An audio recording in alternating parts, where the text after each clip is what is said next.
Whether you're a home buyer or a home seller, be sure to do this one thing. Check the property's permit records before you schedule that closing date. Hi, I'm Deb Yelvington, president and founder of Dynamic Permits and Property Docs. And we've been researching properties and providing official property documents for over 25 years. And, a CO stands for Certificate of Occupancy. So that means all the permits on the property were closed out and received a CO. That's very important so that it doesn't hold up your closing. Title search does not provide that important information, and you could wind up having your closing date postponed. This week, I had two special calls, and let me tell you, it was the best and the worst.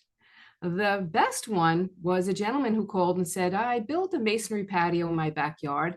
I knew I was supposed to have a permit and I want to legalize it now, if you can lead me in that process. And I said, terrific. And are you going to sell the home? Is that why you called? And he said, no, but I want to get all my ducks in a row. And I loved it. A homeowner who's planning ahead and wants to have that all done, that's the best type of client. They realize the importance of that. And then unfortunately, I spoke to a woman, the worst type of phone call you can get. It was an elderly woman. Her daughter actually called me, and she had purchased the home property a few years back, and her daughter is helping her out because there were open permit issues on the property. And I asked the daughter, was she informed her mom that these issues were there before she purchased it?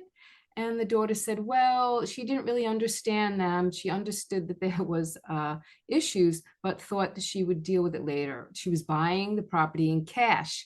So they, meaning I think the closing attorneys, said, oh, well, you don't need to have all this done. You can just buy it and deal with that later when you're getting ready to sell the property. Well, the date to deal with it moved up sooner than she expected because the town sent out a code enforcement officer to check on the status of those things. So it doesn't go always the way you plan. And it was the worst type of call because she was an elderly widow and she was really taken advantage of by people she trusted. She was hoping that her realtor and the closing attorney, they would advise her better and protect her interest. And now she's in quite a permit pickle with a lot to do on that property. So ask for the property docs before you buy a property and get it ready before you sell so that you don't lose your closing date. So reach out to us and we'll help you get all your documents in a row. Thanks for watching.